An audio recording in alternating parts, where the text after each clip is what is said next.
Here we are at the Games Convention 2007 in Leipzig, Germany.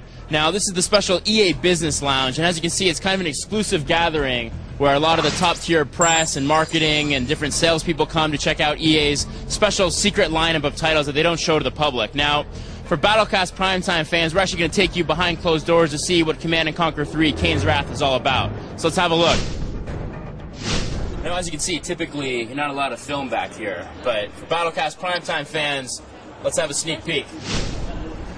Welcome to Command & Conquer 3 Kane's Wrath. This is the first expansion pack to Command & Conquer 3 Tiberium Wars, which came out earlier this spring.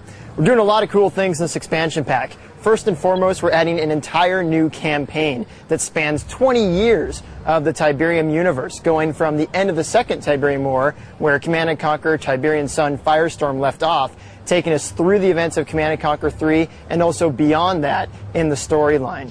So let's jump into the gameplay. I'll show you examples of some of these modified units as well as some of those new units that you just saw in that teaser. So let's go right in. So as we come into this yellow zone environment, you'll see a familiar unit, and this is our Zone Trooper, which is a mainstay of GDI's army in CNC3. Unfortunately, the Zone Trooper didn't have any defense against aircraft units, so we're now introducing our Zone Raider. And the Zone Raider comes with shoulder-mounted anti-air rockets, which allow her to, defend herself a little bit out there in the field against aircraft. She also has one of our brand new weapons, and that's the Sonic Cannon. This is essentially shoots a sonic grenade that then explodes in an area effect attack. So those enemies who like to spam lots of units against you and just pile lots of units close together, the Zone Raider will be able to chew those up quite easily. So she's going to be actually a unique sub-faction unit that only that specific sub-faction will get. So if that's the kind of style that you like, you might want to choose that sub-faction. I'm following this convoy truck as I destroyed that Nod convoy. Granger denoted this truck as an objective, so I'm going to follow it. But unfortunately, I've come across some Black Hand troops, and although my Zone Raiders are a bit more powerful than my Zone Troopers, it doesn't really change their place in the combat chain. They still fit that role. So against those Black Hand, they're still pretty vulnerable. And to solve that, we're introducing one of our brand new units. This is the GDI Hammerhead gunship. And unlike the Orc and the Firehawk, which everyone loved, the Orc and the Firehawk had to go back to the base every few minutes and rearm at the airfield.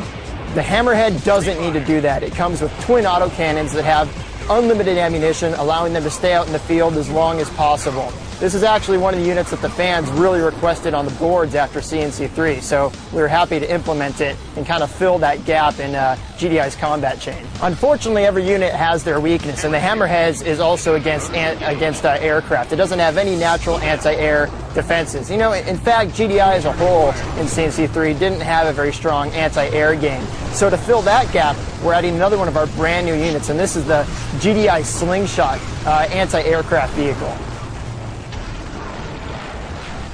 So there's several awesome things about the Slingshot. First off, he comes with these quad cannons that are able to just decimate enemy aircraft. Enemy aircraft are going to be absolutely no match for this unit. And the other really cool thing about this guy is that he's a hover tank. So just like we're bridging some of that fiction between the Tiberian Sun era and CNC3, we're also bridging some of that technology. So we're bringing back that hover technology, which fans have requested for quite a long time. And now, as a hover tank, the anti-air Scout is a bit faster than your average treaded tank like the Predator or the Mammoth. But unfortunately, that results in them having a bit lower armor. So as they come across enemy troops, they're not going to be able to hold their own. So they're actually more of a support type of unit, able to chase down those aircraft, but they're not really solo type units. And the other unfortunate thing about the AA Scout is that, well, it's only AA. So as it comes up against these ground troops, it really can't hold its own.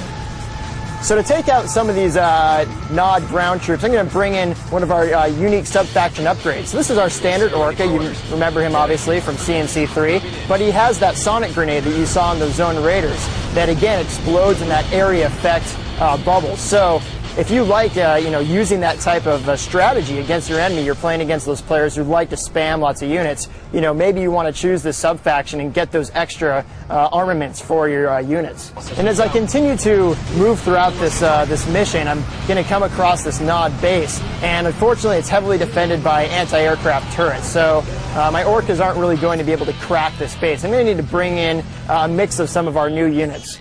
So as we go back, you'll see I'm bringing in more of those hammerhead gunships and also a new unit that I'll introduce in a few seconds. But the other really cool thing about the hammerhead that I didn't mention before is that it can actually garrison another infantry unit inside.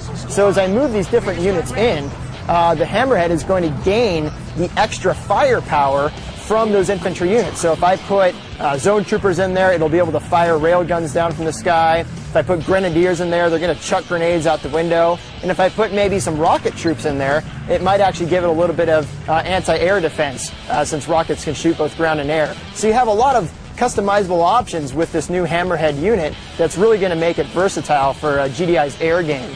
So I won't be able to take in these hammerheads just yet due to those NOD anti-aircraft turrets. I'm going to need something on the ground to take those out. And to do that, we're going to use another one of our brand new units. This is the GDI Shatterer. And again, this is a hover vehicle to kind of bring some of that technology back.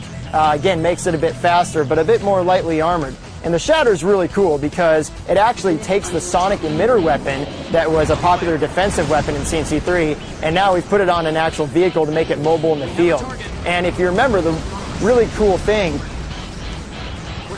about the sonic weapon is that if you can line up your shots, you can actually hit multiple targets in one shot. So for those players who are really up on their micro and able to position their units in the right areas, you can actually take out multiple targets with one shot. It's going to make it a pretty powerful offensive unit, but again, it's going to be fairly lightly armored, so you're going to want to defend it with some of those heavier vehicles on GDI.